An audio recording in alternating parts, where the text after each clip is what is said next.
बिस्मिल्लाहिर्रहमानिर्रहीम। दोस्तों, हज़रत लूत अलैहिस्सलाम अल्लाह तबारक व तआला के बरगज़ीदा बंदे थे। आपके वालिद का नाम हारान था जो तारक के बेटे थे। हज़रत लूत अलैहिस्सलाम की पैदाइश इराक़ के एक शहर उर में हुई थी। इस शहर में हज़रत इब्राहीम अलैहिस्सलाम का मस्कन था। हकीकत में हज़रत लूत अलैहिस्सलाम के वालिद हारान हज़रत इब्राहीम अलैहिस्सलाम के भाई थे। हज़रत लूत अलैहिस्सलाम के वालिद उनके बचपन ही में इस दुनिया से कूच कर गए, लिहाजा हज़रत लूत अलैहिस्सलाम को हज़रत इब्राहीम अलैहिस्सलाम ने अपना बेटा बनाकर उनकी परवरिश की। हज़रत लूत अलैहिस्सलाम हज़रत इब्राहीम अलैहिस्सलाम पर सबसे पहले ईमान लाने वालों में से थे। हज़रत लूत अलैहिस्सलाम की बीवी का नाम वाइला था। इस औरत को अल्लाह तबारक व तआला ने क्यों अज़ाब में मुब्तला किया और कैसे ये औरत इंसान से पत्थर में तब्दील हो गई। दोस्तों, हज़रत लूत अलैहिस्सलाम की कौम ने गुनाह का एक नया तरीका आजाद कर दिया जो इससे पहले किसी और कौम ने सरअंजाम नहीं दिया, जिसकी वजह से अल्लाह तबारक व तआला ने इस कौम पर बहुत बड़ा अजाब नाज़िल कर दिया। इस कौम ने मर्दों के साथ जिनसी तल्लुकात बनाना शुरू कर दिए और गलत तरीक़ों से अपनी जिनसी ख्वाहिशात की तकमील करते।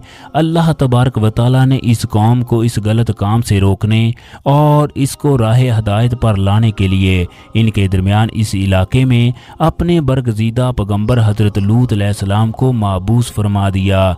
लूत अलैहिस्सलाम जिस इलाके में पैदा हुए उसे आज भी लोग सदूम के नाम से जानते हैं। हज़रत लूत अलैहिस्सलाम ने अपनी कौम को अल्लाह तबारक व तआला के अजाब से बहुत डराया। इन्होंने कहा कि ऐ मेरी कौम, ये बहुत बड़ा गुनाह है और अल्लाह तबारक व तआला के यहाँ बहुत ज़्यादा नापसंद भी है। इस काम से बाज आ जाओ। अल्लाह तबारक व तआला ने तुम्हारे लिए औरतों को पैदा फरमाया। तुम अपनी जिनसी ख्वाहिशात को हलाल तरीके से पूरा करो। ये गुनाह का काम है जो तुम कर रहे हो, इस काम को छोड़ दो। लेकिन ये कौम गुनाह में इतनी ज़्यादा हद तक मुब्तला हो चुकी थी, इन्होंने हज़रत लूत अलैहिस्सलाम की दावत को कबूल ना किया और इन्होंने कहा, अगर तुम्हारा खुदा हम पर अजाब नाज़िल फरमाएगा तो हम इसके लिए तैयार हैं। अन करीब अल्लाह तबारक व तआला इन पर अजाब लाने वाला था। हुआ यूं कि अल्लाह तबारक व तआला ने 3 फरिश्तों को इंसान की शक्ल में सदूम की तरफ रवाना किया, जो हज़रत लूत अलैहिस्सलाम के घर जाकर दरख्वास्त करने लगे, हम मुसाफिर हैं, हमें रात रहने के लिए जगह दे दो। हज़रत लूत अलैहिस्सलाम बहुत परेशान हुए क्योंकि वो जानते थे कि अगर इन्हें सदूम का कोई शख्स देख लेता तो वो इन खूबसूरत नौजवानों को पकड़ लेता। ये लोग अपने इलाके से गुजरने वाले मुसाफिरों को भी माफ़ ना करते। अगर कोई राहगीर इस रास्ते से गुजरता तो ये लोग इसको पकड़कर इससे ज़बरदस्ती और बदफेली करते। हज़रत लूत अलैहिस्सलाम जानते थे कि उन नौजवानों को सदूम के लोगों से बचाना बहुत मुश्किल है।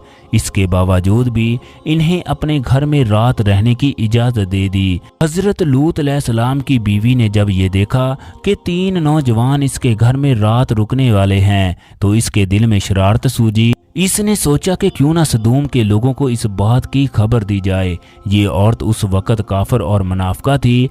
ये औरत अभी तक हज़रत लूत अलैहिस्सलाम पर किसी किस्म का भी ईमान ना लाई। ये अभी भी बुतों को पूजती थी। फिर ये औरत अपने घर से निकली और सदूम के लोगों के पास जाकर कहने लगी, तुम्हें नहीं मालूम कि आज की रात 3 खूबसूरत नौजवान लूत अलैहिस्सलाम के घर पर रहने आए हैं। जब इन लोगों ने ये बात सुनी तो ये फाशी और बदकारी और जना के इरादे से लूत अलैहिस्सलाम के घर के बाहर हजूम बनाकर खड़े हो गए। ये लोग इस हद तक गुनाह में मुब्तला थे कि इन्होंने घर का दरवाज़ा तोड़ने की कोशिश की। कुछ लोग घर की दरवाज़ों पर चढ़ गए, कुछ लोग घर की दीवारों पर चढ़ गए। घर के अंदर हज़रत लूत अलैहिस्सलाम बहुत परेशान हालत में बैठे थे। फिर इन 3 नौजवानों ने कहा, ए अल्लाह के बंदे, आप फिक्र ना करें, हम तो अल्लाह तबारक व तआला के भेजे हुए फरिश्ते हैं। हम आपको इस बात से आगाह करने आए हैं कि अल्लाह तबारक व तआला इन पर अपना अजाब नाज़िल फरमाने वाला है। آپ بس اپنے اہل و عیال کو لے کر اس بستی سے دور چلے جائیں۔ اگر کسی نے بھی واپس اس بستی کی طرف دیکھا تو وہ بھی عذاب کی لپیٹ میں آ جائے گا۔ حضرت لوط علیہ السلام اپنی 2 بیٹیاں اور بیوی جس کا نام وائلہ تھا اس کو لے کر بستی سے کافی دور نکل گئے۔ پھر اللہ تبارک و تعالیٰ کی طرف سے عذاب نازل ہونا شروع ہو گیا۔ آسمان اپنی رنگت بدلنے لگا، اس کا رنگ سرخ ہو رہا تھا اور آسمان سے پتھروں کی بارش شروع ہو گئی۔ دوستو، بجلی کی گرج کی اتنی خوفناک آواز آ رہی تھی کہ قوم لوط تو کیا وہاں پر موجود ہر قسم کی مخلوق اس آواز کے خوف سے لڑکھڑا اٹھی، اور ان سب کے منہ اوپر آسمان کی طرف اٹھائے ہوئے تھے۔ انہیں اپنا وہ دن یاد آ گیا جب انہوں نے خدا سے عذاب کا مطالبہ کیا تھا، اور دوسری طرف حضرت لوط علیہ السلام اپنی بیوی اور بیٹیوں کے ساتھ جلدی جلدی قدم بڑھا رہے تھے اور خوف الہی سے ان کے سر نیچے کی جانب جھکے ہوئے تھے۔ اچانک پتھر اور آگ کا ایک بہت بڑا گولا تیز رفتاری سے سدوم کے شہر کے بالکل درمیان میں گرا، جس سے بہت ہی خوفناک آواز آئی۔ اس آواز کو سن کر حضرت لوط علیہ السلام کی منافقہ بیوی، جو کہ اپنی قوم کے فحاشی اور بدکار لوگوں سے محبت رکھتی تھی، وہ اچانک پیچھے کی جانب پلٹی اور بولی، ہائے میری قوم! بس اس کے یہ الفاظ اپنے منہ سے نکلنے تھے کہ ایک آگ کا گولا تیز رفتاری سے اس پر آن گرا، جس کی وجہ سے یہ بھی پتھر میں تبدیل ہو گئی اور اسی جگہ جم گئی۔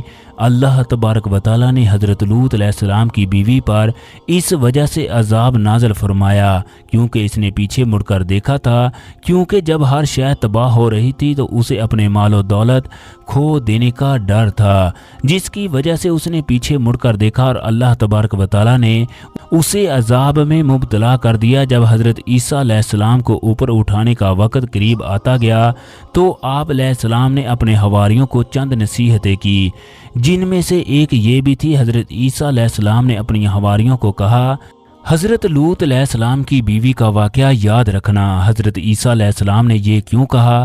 دراصل حقیقت میں حضرت لوط علیہ السلام کی بیوی اور حضرت نوح علیہ السلام کی بیوی، جو کہ پیغمبروں کی بیویاں ہونے کے باوجود بھی گناہ میں مبتلا تھی اور کافر تھی، انہوں نے اسلام قبول نہ کیا، اور دوسری طرف فرعون کی بیوی، جس نے خدائی کے دعوے دار کے محل میں رہتے ہوئے بھی اللہ تبارک و تعالیٰ پر ایمان لا کر نجات حاصل کی۔ آج کے دور میں بھی اسرائیل کے قریب ایک علاقہ پایا جاتا ہے۔